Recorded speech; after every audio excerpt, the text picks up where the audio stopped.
ጨለማው ኃጢአት ከብዶብኝ ማነው ከዚህ ስቃይ።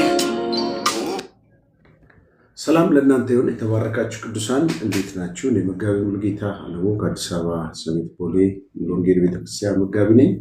ዛሬ እግዚአብሔር ቃል ልነግራችሁ በዚህ ማለዳ መጥቻለሁ። የማካፍላችሁ ቃል ያለው መሳፍንት 11 ላይ ነው።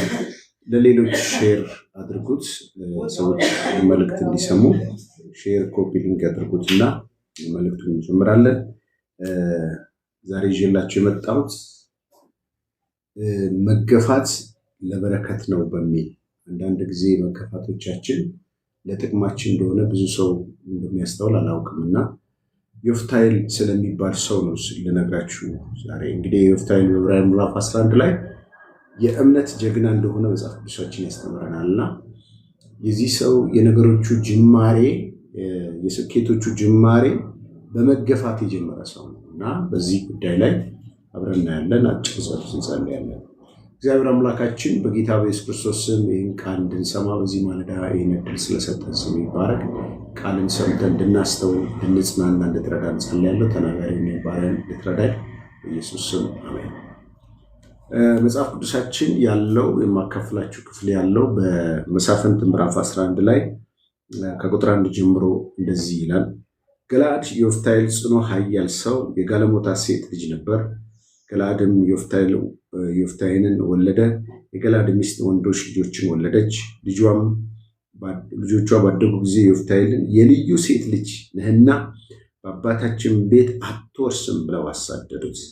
ዮፍታሔል ከወንድሞቹ ፊት ሸሽቶ በጦብ ምድር ተቀመጠ። ምናምንቴዎች ሰዎችም ተሰብስበው ዮፍታሔን ተከተሉት። ከዚያ ወራት በኋላ የአሞን ልጆች በእስራኤል ላይ ይዋጉ ነበር። የአሞን ልጆችም እስራኤልን ጋር በተዋጉ ጊዜ የገለዓድ ሽማግሌዎች ዮፍታሔንን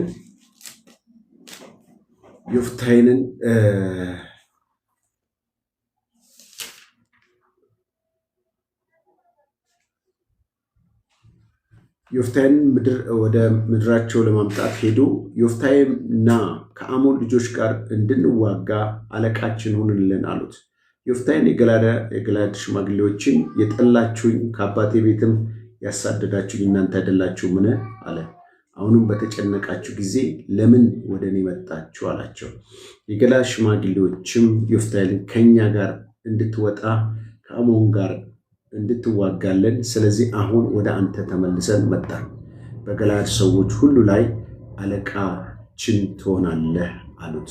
ዮፍታሔልም የገለዓድ ሽማግሌዎችን ከአሞን ልጆች ጋር ለመዋጋት ወደ ሀገሬ ብትመልሱኝ እግዚአብሔር በእጄ አሳልፎ ቢሰጠኝ እኔ አለቃቸው እሆናለሁ አላቸው። በጣም የሚገርም ቃል ነው ይህ ክፍል። ብዙ ሰው መገፋትን አይወድ፣ ነገር ግን የእግዚአብሔር ሐሳብ ያለበት ሰው ሁሌ በመገፋት ሕይወት ውስጥ ከሚገፉት ሰዎች በስተጀርባ ሆኖ የሚሰራ እግዚአብሔር አለ ማለት። በተገፊው የሚገፋ ሁልጊዜ ከባህሪው ከኋላ ነው ያለው፣ ተገፊ ደግሞ ከፊት ለፊት ነው ያለው። ይህም በደንብ አስተውሉ። ለምን መሰላችሁ? የሚገፉ ሰዎች ከኋላ ሲሆኑ፣ አንተን ደግሞ የሚገፉት አንተን ከፊት ሲያስቀድሙ፣ እግረ መንገዳቸው አንድ ሰው መግፋትና መጎተት ልዩነት አለ። ገፊዎች እንደው ስለ መገፋት ህይወትን እንዳስብ ካደረገኝ ነገሮች አንዱ ብዙ ጊዜ የሚጋፉ ሰዎች ህይወታቸው ኋላ ቀሮች ናቸው። የሚጋፉ ሰዎች ህይወታቸው በተንኮል የተሞላ ህይወት ነው። ህይወታቸው ስኬትን ለማግኘት በሌሎች ስኬት ላይ በመራመድ በሌሎች ደስታ ላይ በመራመድ የሚገኝን ነገሮችን የሚጠቀሙ ናቸው ገፊዎች። ስለዚህ ሁልጊዜ ደግሞ አስተውላችሁ ከሆነ የሚገፉ ሰዎች ሲገፉን ወደፊት ነው የሚገፉን፣ ወደፊት በሚገፉን ሰዓት ውስጥ እኛን የጣሉን ይመስላቸዋል። እኛን ከሆነ ከጨዋታ ውጭ ያደረጉን ይመስላቸዋል። ነገር ግን በሚገፋ ሰው ህይወት ውስጥ የእግዚአብሔር ዕቅድና ዓላማ ካለ ገፊዎች ኋላ ሆነው ይቀራሉ፣ ተገፊዎች ደግሞ ግንባር ላይ ይወጣሉ። ይሄን የሚመስል ነገር ከዘፍጥረት እስከ ሙሉ መጽሐፍ ቅዱስን ስታጠኑ እንደዚህ አይነት የሚመስል ታሪክ አለ። ይህንን ክፍል ሳልነግራችሁ ስለ ዮሴፍ ታሪክ እንኳን ብትመለከቱ ዮሴፍ በወንድሞቹ የተገፋ ሰው ነው። ገና ከአባቱ ቤት ውስጥ ከነሱ በመካከላቸው 12 ሆኖ በያዕቆብ ልጆች መሃል በሚኖሩበት ሰዓት ውስጥ ተገፊው ዮሴፍ ከወንድሞቹ ገና አባትየው ልብስ ገዝተው ባዩ ጊዜ በዛ በልብሱ ምክንያት ቀኑበት ነው የሚለው። ቀንተውበት ዮሴፍን ከ11 ወንድሞቹ ጠሉት በጣም። ስለዚህ ሁል ጊዜ ቀንና ሌሊት ስለሱ ተንኮል ያስቡ ጀመር ማለት ነው። ቅድም ብያቸዋለሁ። የሚገፉ ሰዎች አይምሯቸው ሁሌ ሴታፓቸው በተንኮልና በክፋት የተሞላ ማንነት ነው ያላቸው። ዮሴፍ ባለራዕይ የሆነ ሰው ነው። ዮሴፍ ሕልም ያለው ሰው ነው። ዮሴፍ ከኢየሱስ ክርስቶስ ምሳሌነት ላይ ጋር የሚነጻጸር ልክ በአባቱ ቤት የአባቱን ፍቃድ በማድረግ አባቱን በማስደሰት መኖር የለመደ ፕሪንሲፕል የተሞላ ሰው ነው። የመኖሩ ትርጉም የአባቱን ፍቃድ በማድረግ የመኖር ምሳሌ የሆነ ሰው ነው። ልክ ኢየሱስ ክርስቶስ የምወደው ልጄ እሱ ነው እሱን ስሙት እንዳለ ደስ የምሰኝበት እንዳለ ያዕቆብ ከወለዳቸው ልጆች ውስጥ አንደኛ ከሚወዳት ሚስቱ የተወለደ ነው ዮሴፍ ከራሔል። ያን ብቻ አይደለም ደግሞ ቢወለድም ቢንያምና ዮሴፍ ናቸው። ዮሴፍ ግን የተለየ የሚያደርገው ሁልጊዜ የአባቱን ፍቃድ ለማድረግ የትም ቦታ ቢላክ መሄድ የሚፈልግ ሰው ነው።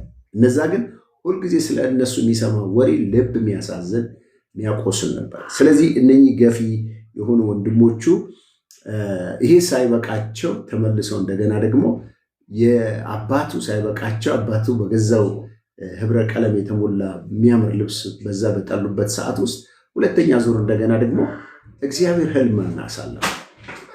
ይሄ ህልም ደግሞ ምን አይነት ህልም ነው? 11 ከዋክብቶች ሲሰግዱለት እንደገና ደግሞ 11 ነዶዎች ሲሰግዱለት ተመለከተ። ከዛ ፀሐይና ጨረቃ ሲሰግዱለት ተመለከተ። እንግዲህ 11 የተባሉት ነዶዎችም ኮከብም የተባሉት 12ቱ የእስራኤል ልጆች ወይም የያዕቆብ ልጆች ናቸው። ከ11 ከዮሴፍ ውጪ ለዮሴፍ እንደሚሰግዱ 11 ነዶም ለዮሴፍ እንደሚሰግዱ ጨረቃና ኮከብ እናትና አባቱ እንደሆኑ እግዚአብሔር ለዮሴፍ ሚስጥራትን በዚህ አይነት መንገድ ካስረዳው በኋላ ወይም ደግሞ ከተገለጠ በኋላ ወንድሞቹ ለሄደና ለወንድሞቹ እሱ የሚያውቀው ነገር የለም፣ ልጅ ነው፣ ከነሱ ያነሰ ልጅ ነው። ስለዚህ ሄዶ ህልሙ ሲነግራቸው መጀመሪያ ከጠሉት በላይ ጠሉት ይላል። አያችሁ፣ ቅድም ብያቸዋለሁ። ገፊዎች ሴታፓቸው የአይምሮ ሴታፓቸው በየቀኑ የሚያመነጨው ጥላቻ ብቻ ነው። ለዚህ ነው አንዳንድ ሰው ምንም ብታደርጉለት ሊወዳቸው አይችልም። አይምሮ ኮራፕት ይሆናል። ልክ እንደ ኮምፒውተር በቫይረስ ኮራፕት ሲደረግ ማያስፈልግ ነገር እንደሚያመነጭ በዲስፕሌይ እንደሚያደርግ ሰው በመንፈሱ ከእግዚአብሔር ሕይወት ውጭ መኖር ትቶ ሌላ የጥላቻ የበቀል የዘረኝነት የክፋት ሲሞላ ሁሌ የሚያስበው የተሳሳተ አመለካከት። ስለዚህ እነዚህ ሰዎች ከአካባቢያቸው ለማጥፋት ቀንና ሌሊት ያለሙ ጀመር ማለት ነው። ያሰቡ ጀመር። ምንድነው ያሰቡትና ያለሙት ብንል ያሰቡትና ያለሙት ነገር ምንድነው? እስቲ ከህልሙ አንዲቱ ትፈጸም ዘንድ እናያለን። አያችሁ፣ ገፊዎች ሁሉ የሚያስቡት ነገር ቢኖር ምንድነው? መጥለፍ ነው፣ ማስቀረት ነው።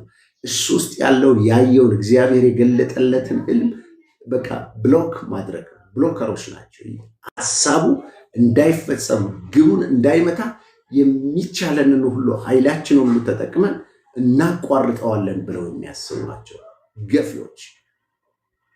እና በዚህ መሰረት ይህንን የሚያቋርጥ ይህንን ሀሳብን የሚያቋርጥ ሀሳብ ስላላቸው ይህንን መጥፎ አስተሳሰባቸውን ለማስፈጸም ወንድማቸው ምግብ ይዞላቸው ሲመጣ ተንኮላቸውን ጀመሩ ማለት ነው።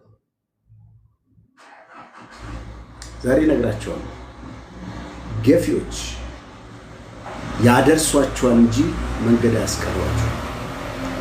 ገፊዎች ያደርሷቸዋል እንጂ መንገድ አያስቀሯቸውም። መቼው እግዚአብሔር በእናንተ ውስጥ የጀመረውን ሀሳብ እስከሚፈጽም ድረስ ለገፊዎች ሀሳብ መፈጸም ምክንያት አትሆኑ። ስለዚህ እነዚህ ሰዎች ብዙ ጊዜ ታሪክ ስለምታውቁት እኔ ላካፍላችሁ የፈለግኩት መሳፍንት ምዕራፍ 11 ስለ ዮፍታሔል ነው ልነግራቸው የፈለግኩት። ምክንያቱም ዮፍታሔል መሰሎች እንደ ዮሴፍ አይነቱም ተገፍቶ መጨረሻ ላይ ዮሴፍን ታሪክ ታውቃላችሁ። ወሰዱት፣ ጉድጓድ ውስጥ ከተቱት፣ ልብሱን ወስደው ደም ቀብተው ለአባታቸው የውሸት ኢንፎርሜሽን አውሬ በላው ሞተ ብለው ልቡን አሳዘኑት። ከዛ ላይ እስማኤል ሰዎች ሸጡት። ከዛ ጶጢፋራ ቤት ገባ። ከዛ ወይን ቤት ገባ። ከዛ ፈርዖን ጋር ገባ። ምክትል ሆኖ ኖረ። ጭራሽ ያ የእግዚአብሔር ሐሳብ ይፈጸም ዘንድ እነኛ ገፊዎች ለራዩ መፈጸም፣ ለህዝቡ መፈጸም፣ ለህልሙ መፈጸም ትራንስፖርት ነው የሆኑለት። አገልጋዮች ናቸው የሆኑለት። በቃ ልክ እንደ እርሾ ጥቅም ነው የሆኑለት። አያችሁ፣ የሚገፉ ሰዎች ሊያደርሷችሁ ነው ብላችሁ ከዚህ አንጻር። ስለዚህ ያ የተደረገውን ነገር አይታችሁ ከሆነ መጨረሻው ላይ ታሪኩ እነኚህ ወንድሞች መጥተው መጨረሻ ታሪኩ ሳሰጥር ራሱን ይገልጥላቸዋል። እነሱ ደግሞ እሱ ይበቀለናል ብለው ፈርተውት ነበር። ካሁን በቃ ባለፈው እንደዛ እንዳደረግንበት ያደርግብና ሲል ብለው ሲያስቡ እንደዚህ አላቸው፣ እናንተ ክፉ አደረጋችሁብኝ አላቸው። እግዚአብሔር ግን ለእኔ ለመልካም ለወጠልኝ አለ። ነገር ግን እናንተ ክፉ ብታደርገው እግዚአብሔር ለመልካም ለወጠልኝ ይልና፣ ነገር ግን እኔ ክፉ አላደርግባቸውም፣ እግዚአብሔር ስለ እናንተ ለመድኃኒትነት ሰደደኝ አላቸውና መጨረሻ ላይ እግዚአብሔር እንደሚጎበኛቸው ሳይጎበኛቸው ከዚህ ምድር እንደሚወጡ እግዚአብሔር የተስፋ ቃል ምድር ላይ እንደሚያደርሳቸው ከነገራቸው በኋላ ነው እንግዲህ ዮሴፍን አጽሙን ወስደውት ኢያሱ ርስት ሲያከፋፍል እንደተናገረው። የሚገርመው ነገር የሚገፋ ሰው እንኳን አይደለም በምድር ርስትና በረከቱ መውረስ ከሞተ በኋላ እንኳን የተስፋ ቃሉ አጥንቱ ጭምር ነው የወረሰው፣ ኪዳኑን ያየው።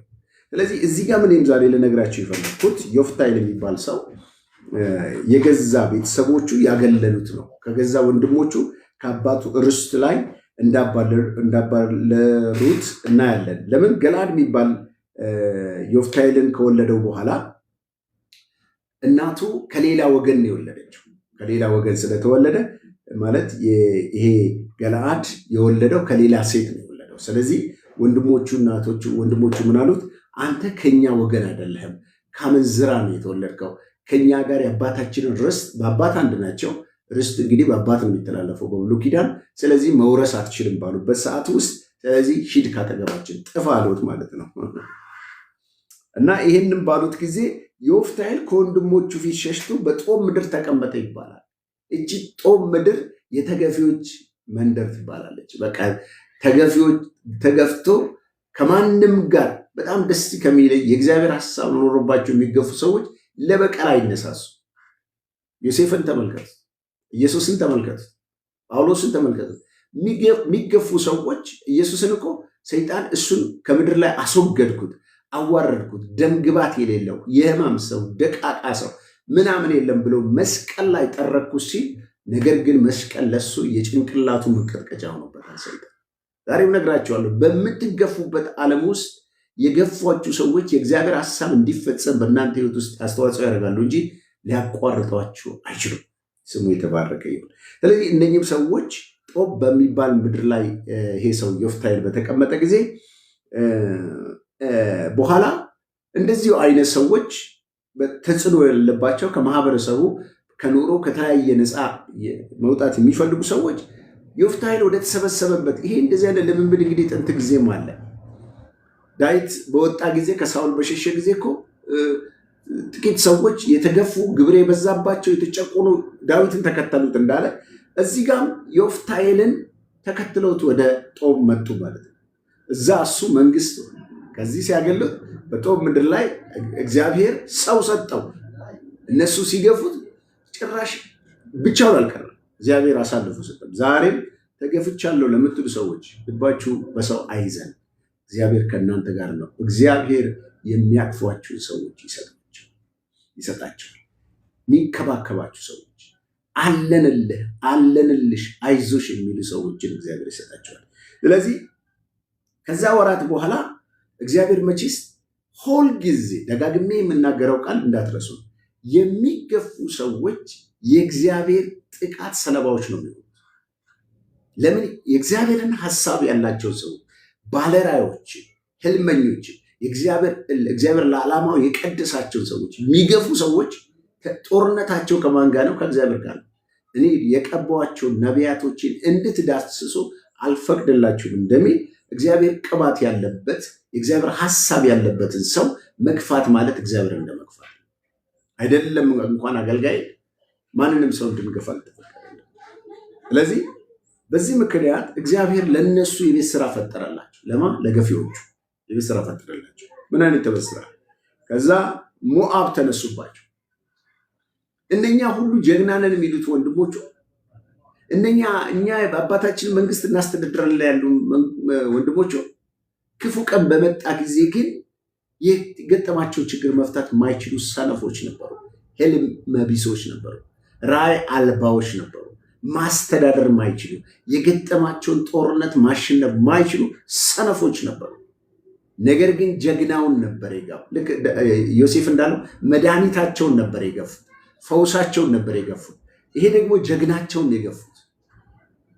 እግዚአብሔር ጀግንነትን ያከብራል ማለት እግዚአብሔር ሐሳቡ የተሸከሙ ሰዎች ሁሉ ጊዜ ጀግኖች ናቸው። ስለዚህ በዚህ ምክንያት የሞዓብ ልጆች ከእስራኤል ጋር በተዋጉ ጊዜ ተሸነፉ፣ ተጎዱ። በዛ ጊዜ ምን አደረጉ?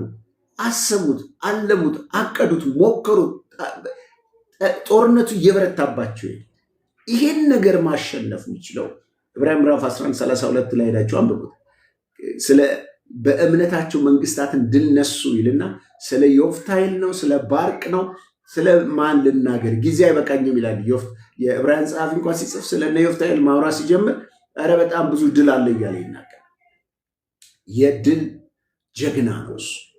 ባለራዕይ ነው። በበቀል የማያምን ነው። ሲገፋ ነገሩን ለእግዚአብሔር ትቶ እግዚአብሔር የሚጠብቅ ሰው ነው። ስለዚህ በዚህ ምክንያት እነኛ ጦርነታቸው በበረታባቸው ጊዜ እነኚሁ የእስራኤል ሽማግሌዎች ወደ ጦብ መጡ፣ ወደ ዮፍታሔል መጡ። ዮፍታሔል ሆይ ያሉት እባክህ ናና እርዳን አሉት። ናና እርዳን እና እሱን ለማምጣት ሄዶ ዮፍታሔልም ከሞዓብ ልጆች ጋር እንድንዋጋ አለቃችን ሁንልን፣ ትናንት ከኛ ጋር አትታይ ያሉት ሰዎች ሲገፏችሁ ቅቤ እንዳለችው እንደተባለ ነው። ቅቤ እንዴት ነው ሰው ጭንቅላት ላይ ወጣሽው ሲላት ተገፍቼ አለች። ስለዚህ የተገፉ ሰዎች አናት ላይ ነው የሚወጡት። አያቸው፣ የተገፉ ሰዎች አናት ላይ ነው የሚወጡት። አያችሁ፣ መጣና ገፍተው ካጠገባችን ራቅ ያሉት ሰዎች እና አለቃችን ራስ ሆነልን አሉት። ጌታ ኢየሱስ ይባላል። ዛሬ ይህንን መልእክት የምትሰሙ ሰዎች ወንድሞች ብትሆኑ እህቶች፣ በብዙ መገፋት በብዙ መጠላት ስቃይ ውስጥ ያላችሁ ሰዎች አይናችሁን ከሰው አንሱ። እግዚአብሔር ከእናንተ ጋር ነው። ትላንት የገፏችሁ ሰዎች፣ ትላንት የነከሷችሁ ሰዎች፣ ትላንት ስማቸውን ያጠፉ ሰዎች መጥተው እግራችሁ ላይ ይወድቃሉ። መጥተው ያቅፏቸዋል። መጥተው አድኝን አደነን ይለዋቸዋል። በእርግጠኝነት ሙሉ ታሪክ መጽሐፉን መስበክ ይችላሉ። እንደዚህ አይነት የሚመስል ብዙ ታሪክ ስላለ ዮፍታሔልም የገለዓድን ሽማግሌው ምን አላቸው? የጠላችሁኝ ከአባቴ ርስት ያባረራችሁ ያልነበራችሁ ዛሬ ምን መጣ? እግዚአብሔር መጣ። ለተገፊዎች ጎን እግዚአብሔር ይቆማል። እግዚአብሔር መጣ። አይገርምም?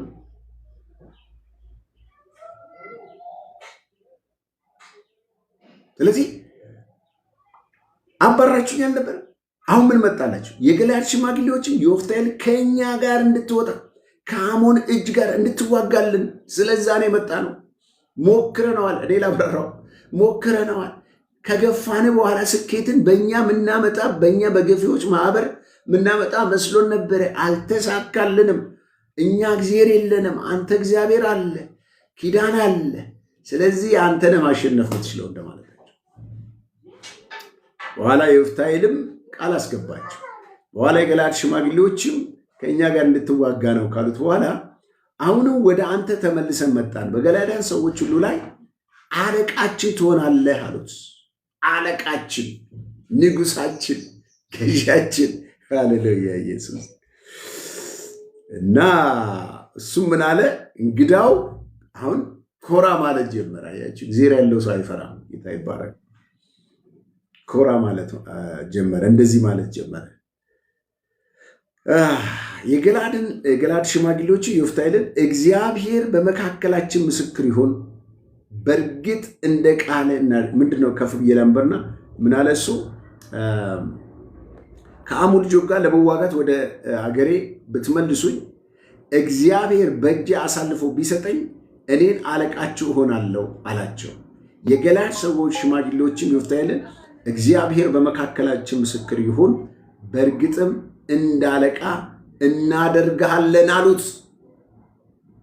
ጌታ ይባረክ። ዓይንን ላፈር የተባለ ሰው አሁን ምን ትሆንልናለህ? እንዳለቃ ትሆንልናለህ፣ ንጉሥ ትሆናለህ፣ ገዢያችን ትሆናለህ። የምትገፉት ለገዥነት፣ የምትገፉት ለአለቅነት፣ የምትገፉት ለራስነት። ተገፍታችሁ አትወድቁም። መጽሐፍ ቅዱስ በመዝሙር 18 ላይ እንዲህ ይላል፣ ገፋኝ ወደ ሰፊ ሜዳ አወጣኝ ይላል። መዝሙር 118 ውስጥ ማለ ይሄ ተደጋጋሚ ላይ ይናገራል። ሁሌ ሰዎች ሲገፏችሁ ወደ ተሻለ ነገር ሊያደርሷችሁ፣ ወደ ሌላ አይደለም። ስለዚህ ዛሬም እላችኋለሁ ተገፍቻለሁ፣ ተጠልቻለሁ፣ ተረስቻለሁ ትል ኢየሱስንም ወደ ገዛ ወገኖቹ መጣ፣ አልተቀበሉትም። ለተቀበሉት በስሙ ለሚያምኑት ለእነሱ የእግዚአብሔር ልጆች ሆኑ ይላል። ስለዚህ ኢየሱስን ቢገፉትም ቢሰቅሉትም እግዚአብሔር ግን በፊልጵስዩስ ምዕራፍ 2 ላይ ሲናገር እሱ ከእግዚአብሔር ጋር መተካከልን እንደ መቀማት አልቆጠርም ይላል። የባሪያ መልክ ይዞ በሰው ምሳሌ መጥቶ ራሱን ባዶ አድርጎ ያውም እስከ መስቀል ሞት ድረስ የታዘዘ ሆነ ይላል። ስለዚህ ምክንያት እግዚአብሔር ያለ ልክ ከፍ ከፍ አደረገው፣ ከስም ሁሉ በላይ ስምን ሰጠው። ጉልበት ሁሉ ለእሱ ይንበረከካል፣ ምላስ ሁሉ ኢየሱስ ክርስቶስ ጌታ እንደሆነ ይመሰክራል። አያችሁ፣ የምትገፉት የምትዝቅ የምትሉት በሰዎች ጫና የሚደርስባችሁ ያለ ልክ እግዚአብሔር ከፍ ያደርጋችኋል። ታሪካችሁን ይቀይራል። የምትኖሩበትን ኑሮ ደግማችሁ አትኖሩትም። የእግዚአብሔር እጅ በሕይወታችሁ ላይ ድንቅ ትሰራለች። የእግዚአብሔር እጅ ታከብራችኋለች። እግዚአብሔር ያከበረውን ማንም ሊያዋርደው አይችልም። እግዚአብሔር ከፍ ያደርገውን ትዝ ይላችኋል። በርጤሜዎስ፣ ይህን ተናግሬ ልጨርስ። በርጤሜዎስ ኢየሱስ እንደሚመጣ ሰማ ጊዜ፣ እንዳለፈ በሰማ ጊዜ አብዝቶ ጮኸ ይላል። በጣም የሚገርመኝ የሰው ተፈጥሮ ብዙ ጊዜ በሰው የምትጎዱ ሰዎች ዛሬ ልትፈወሱ ይገባል። በርጤሜዎስ ጨለማ በቃኝ ብሎ ነው። ገንዘብም አለም ጥያቄ፣ ገንዘብ ስጠኝ፣ የዳዊት ልጆች ገንዘብ ስጠኝ አይደለም ያለ፣ ማረኝ ብሎ ነው። ይሄ አክሰሱን ወደ መለኮት ዓለም ውስጥ ወደ እግዚአብሔር በረከት ውስጥ የመግቢያውን አክሰስ የገባው ሰው ዝም ብሎ የሚጋፋ የሚጮህ ሰው አይደለም። ማረኝ ብሎ ልጅ ማረኝ። በዛን ጊዜ አጥብቆ አብዝቶ ጮህ ይላል። ሲጮህ ምን አሉት? ዝም በል አሉት። እነኚህ መቼስ እናንተ ለጮኋችሁ፣ እናንተ ላገለገላችሁ፣ እናንተ ለተባረካችሁ የሚቃጠሉ ሰዎች አሉ። ዝም በል አሉት። ምን ጨነቃቸው? ልጅ ዝም በል ዝም በል ሲሉት ጨመረ። ዝም በል ማለት እኮ በቃ ሂድ ከዚህ ጥፋ እንደማለታቸው። ይሄ ሰው ግን ብልጥ ነበር፣ መዳኑን እርግጠኛ ነበር። ኢየሱስ እንደ ሰው ዝም በል እንደማይለው ያውቅ ነበር። አብዝቶ ጮኸ። ሲጮህ ኢየሱስ ዘወር አለለት ይላል። በጣም ይደንቀኝ። ይህን ሰው ላነሳላቸው የፈለጉ እነኛው ዝም በል ያሉ ሰዎች መምህሩ ይፈልጋል አለ። ሁሌ ሊገፉ የገፏችሁ እጆች መልሰው ለክብር ያመጧቸው። ልድገምላቸው። የገፋችሁ ሰው ዝም በል ያሉት እዛ ሂድ፣ አንተ እንደዚህ ነሽ፣ አንቺ እንደዚህ ነው ያሉ ሰው ና መምህሩ ይፈልጋል ብለው መጥተው ገፊዎቹ ዝም በል ባዮቹ የናቁት የተጸየፉ ድምፁን መስማት የደበራቸው ሰዎች መጥተው ኢየሱስ ጋር አቀረቡት። ኢየሱስ ዓይኑን አበራ። ዛሬም በሰዎች ሕይወታቸው የተጎዳ ሰዎች እባካችሁ እንደ መልእክተኛ ይህን ልናገር ነው የገባሁት። በጌታ ፊት መለምናችሁ ጌታን ተስፋ አድርጉ። በጌታ ታምኑ። ዓይናችሁን ወደ እግዚአብሔር አድርጉ። ዓይናችሁ ከሰው ላይ አንሱ። በሰው አትጎዱ። ሰው ሁልጊዜ ምናልባት በጣም የተጎዳችሁ እንኳን ብትሆኑ ሰዎች የጎዳችሁ ሰዎች ሊጠቅሟችሁ እንጂ ሊጎዳችሁ እንደሆነ አርጋችሁ አይምሯችሁን አተርጉሙ። በቃ ይሄ ነገር ለእኔ እግዚአብሔር ለሚወዱት እንዳሳው ለተጠሩት ይልና አዲስ ትርጉም ላይ ነገሮችን ሁሉ አያይዞ እግዚአብሔር ለበጎ ይቀይረዋል። የደረሰባችሁ መከራዎችን ሁሉ እግዚአብሔር አገናኝቶ እንደ ባቡር ፍርጎ ወደ በረከት ኮንቨርት ያደርገዋል፣ ወደ ስኬት ይቀይረዋል። ስለዚህ የደረሰባችሁን ነገርን በማሰብ ሕይወታችሁ የተጎዳ የምታለቅሱ የምታዝኑ ሰዎች የተገፋችሁት የደረሰባችሁ ጫና የተጠቃችሁ ጥቃት ለበረከታችሁ ለንግስናችሁ ነው፣ ለአለቅነታችሁ ነው፣ ለከፍታችሁ ነውና አይዟችሁ፣ አትፍሩ። ኢየሱስ ጌታ ነው። እንጸልይላችሁ። እግዚአብሔር አምላካችን አባታችን በብዙ ሰው ምክንያት ሕይወታቸው ተጎድቶ እየቆሰለ ያሉት እህት ወንድሞቼን አንተ አስባቸው። ክፉን ነገር ከሕይወታቸው አረቅ። የሚያስጨንቅ የጨለማ ስራ፣ የአጋንን ስራ አንቺ አትረባም፣ አንቺ አትረቢም፣ አንቺ አትጠቅምም እያላቸው ተስፋ አስቆርጣቸው ሕይወታቸው ወደማያስፈልግ ነገር ውስጥ ለመጨመር ያለ የጨለማ እጅ ከሕይወታቸው ላይ ይሰበር። ኑሯቸው ይባረክ፣ ሕይወታቸው ይባረክ፣ ዘመናቸው ይባረክ። አሜን።